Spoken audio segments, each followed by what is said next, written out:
दोस्तों, क्या आप सबको पता है कि 7 अगस्त को हरतालिका तीज का बहुत ही अद्भुत दिन है और यह पर्व और भी खास होता है क्योंकि इस बार की हरतालिका तीज बुधवार को पड़ रही है।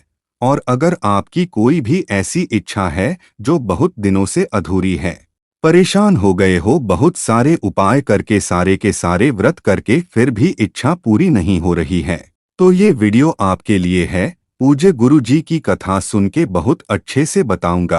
फुलेरा और कनेर के फूल के साथ छोटा सा उपाय करिएगा। जो कुछ भी मांग लोगे वो सारी चीजें आपको जरूर मिलेंगे। ठीक है, लेकिन आपको सबसे पहले बता दूं कि ऐसा नहीं कि इस उपाय को सिर्फ जो व्रत है वही करेगा।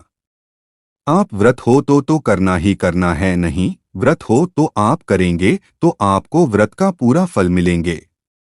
हरतालिका तीज का उपाय जितना भी मैंने बताया आपको याद दिलाया है कि 16 सोमवार का जो भी लोग व्रत करते हैं पूरा का पूरा फल मिलता है।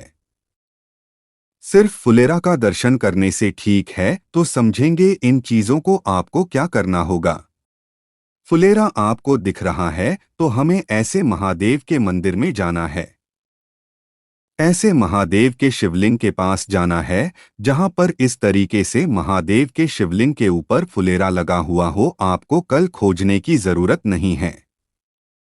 मैक्सिमम जितने भी मंदिर आपको दिखेंगे, महादेव के सब के ऊपर फुलेरा लगा ही लगा होगा। तो महादेव के मंदिर में जाने के लिए आपको लेना होगा 2 दीपक। ठीक है, कितने? 2 दीपक लेना, और वो 2 दीपक होंगे 2 तरीके के। पहला दीपक होगा घी का दिया गोल बत्ती का। कौन सा पहला दीपक? घी का दिया गोल बत्ती का। और जो दूसरा दीपक होगा घी का दिया लंबी बत्ती का। ठीक है, जो लंबी बत्ती का है माता पार्वती के सामने आपको धन संपदा के लिए या फिर जिस भी कामना के लगाना चाहते हो लंबी बत्ती का दिया लगाना, क्योंकि हरतालिका तीज का पूरा महत्व हमें पार्वती जी से मिलता है। ठीक है, दूसरा दीपक कहाँ लगाओगे? माता पार्वती के सामने। बात आई समझ में? दोनों दीपक लग गए। अब मैंने एक चीज आपके सामने और लिखी थी भैया, कनेर का फूल वाला जो आपने बताया उसको हम क्या करेंगे? अब देखो, वही महादेव के शिवलिंग के पास जाना जहां पर लगा हुआ है। उस फुलेरा वाले महादेव के शिवलिंग के ऊपर आपको 2 लोटा जल समर्पित करना होगा। श्री शिवाय नमस्तुभ्यं का ध्यान करते हुए जो भी कामना आपको करनी है, ठीक है, उस कामना से अपने दोनों हाथों से 2 लोटा जल समर्पित करना। समर्पित कर दिया। आपको लेना होगा इस तरीके से पीला कनेर। कोशिश करेंगे पीला कनेर देने की। पीला कनेर नहीं मिलता है तो कोई सा भी कनेर का फूल आप ले लें, सफेद वाला या फिर ऑरेंज वाला, ठीक है। मैक्सिमम जितना ले सकते हो उतना लेना। लेने के बाद क्या करोगे? आपको फिर वही महादेव की शिवलिंग के ऊपर जो आपने पूजन किया है वहीं पर जितना अच्छे तरीके से उस कनेर के फूल को आप सजा सकते हो, अच्छे तरीके से सजा है, जितना ज्यादा लगा सकते हो उस लगाना। और लगाने के बाद महादेव से प्रार्थना करना, महादेव ये कनेर का फूल एक जहर होता है, आपको पता है ना, जहर का जैसा फूल है। कोई भी जानवर इसको नहीं खाता क्योंकि जहर होता है। आप प्रार्थना किस तरीके से करेंगे? महादेव ये अपने जीवन का जहर मैं आपको समर्पित कर रही हूँ या फिर कर रहा हूँ। आप मेरे जीवन में अमृत भर दें और इस जहर को स्वीकार करें, क्योंकि महादेव का एक नाम है नीलकंठेश्वर महादेव। पूरा श्रृंगार किसके नाम से करेंगे? नीलकंठेश्वर महादेव के नाम से कर देना। ये हरतालिका तीज का बहुत ही पावन सा दिन है, बहुत ही प्यारा सा दिन है। आप सभी कोई उपाय जरूर करने चाहिए, है ना? आपका लेने होंगे 5 बेलपत्र, गिनकर के 5 बेलपत्र, जो कहीं से कटे पीटे हुए बिल्कुल भी ना लिए हो। 5 बेल पत्र के साथ हमें लेने होंगे 5 सफेद फूल भी। अब वो सफेद फूल कोई जरूरी नहीं कि कोई एक पर्टिकुलर फुल स्पेसिफिक है, नहीं। आपको जो भी इजली मिल जाए आपके घर के आसपास, वो 5 सफेद फूल लेना। इन दोनों चीजों को लेना। एक तांबे का लोटा लेना जिसमें जल भरना अपने तरह से आप दहन घर से अब इन सभी चीजों को चढ़ाने का एक तरीका है। एक नियम है, वो नियम बहुत ध्यान से समझेंगे, रखेंगे। उत्तर दिशा नॉर्थ डायरेक्शन, जो आपके पास में तांबे का लोटा है, उस तांबे के लोटे में 5 बेलपत्र आपको डाल देने होंगे। जो सफेद फूल है उसको मत डालना। सामने के रोटे में 5 बेलपत्र वाला जो जल होगा महादेव की शिवलिंग के ऊपर बिल्कुल धीरे धीरे स्लो मोशन में समर्पित करना। श्री शिवाय नमस्तुभ्यं का ध्यान करते हुए जब जल आप धीरे धीरे समर्पित करोगे तो आपके कलश के अंदर 5 बेलपत्र रह जाएगी।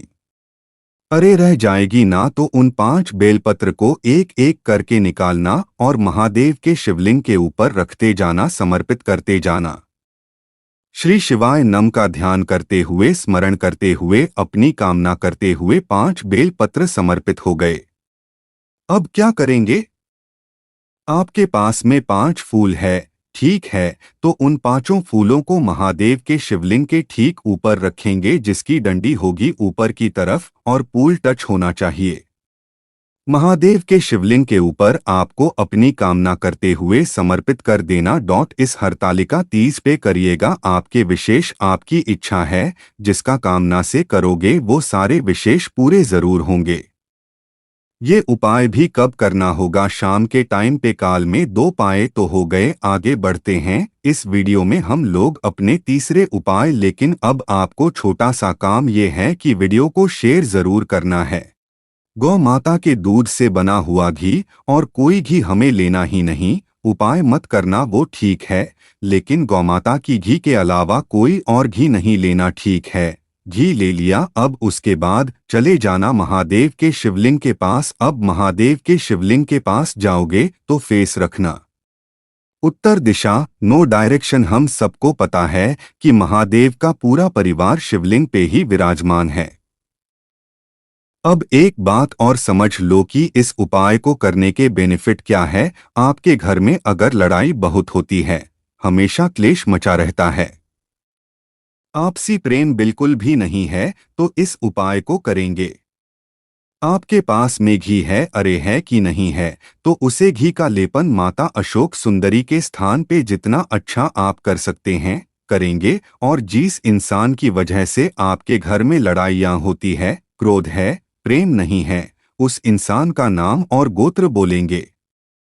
माता से प्रार्थना करेंगे, हमारे घर में हमेशा मतलब प्रेम बना रहे, कभी भी लड़ाई झगड़े का माहौल ना हो। इस तरीके से प्रार्थना करना। प्रार्थना करने के बाद ये जो घी है, इस घी को उठाना और छोटी सी कटोरी में घी को रोक लेना। रोकने के बाद फिर एक लोटा शुद्ध जल तांबे के लोटे से ही महादेव के शिवलिंग के ऊपर समर्पित कर देना। श्री शिवाय नम का ध्यान करते हुए जो घी आपने माता अशोक सुंदरी के स्थान से रोका है, उसको लेके आप अपने घर चले जाना। घर जाओगे तो जो आपके घर का मेन गेट होता है और जितने भी दरवाजे हैं आपके घर में, सिर्फ वॉशरूम के दरवाजे को छोड़ करके उस घी की एक एक बिंदी माता अशोक सुंदरी के नाम की लगाना स्टार्ट कर दो। कभी भी आपके घर में लड़ाइयाँ नहीं होंगी, हमेशा प्रेम बना रहेगा। कल है हरतालिका तीज। माता सती, गौरी शंकर और उनकी पूरे परिवार का दिन माना जाता है, तो आपको ये उपाय जरूर करना चाहिए। ठीक है, 3 उपाय की तो बात हो गई है, तो अगर वीडियो पसंद आ रही हो तो वीडियो करेंगे लाइक। जितने भी भाई बहन मेरी समाज को पहली बार सुन रहे हैं तो चैनल को सब्सक्राइब जरूर करिएगा।